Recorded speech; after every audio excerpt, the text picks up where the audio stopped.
तत्पर ये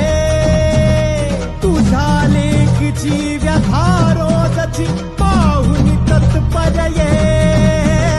पाहुनी तत्पर ये महिषासुरमर्दिनी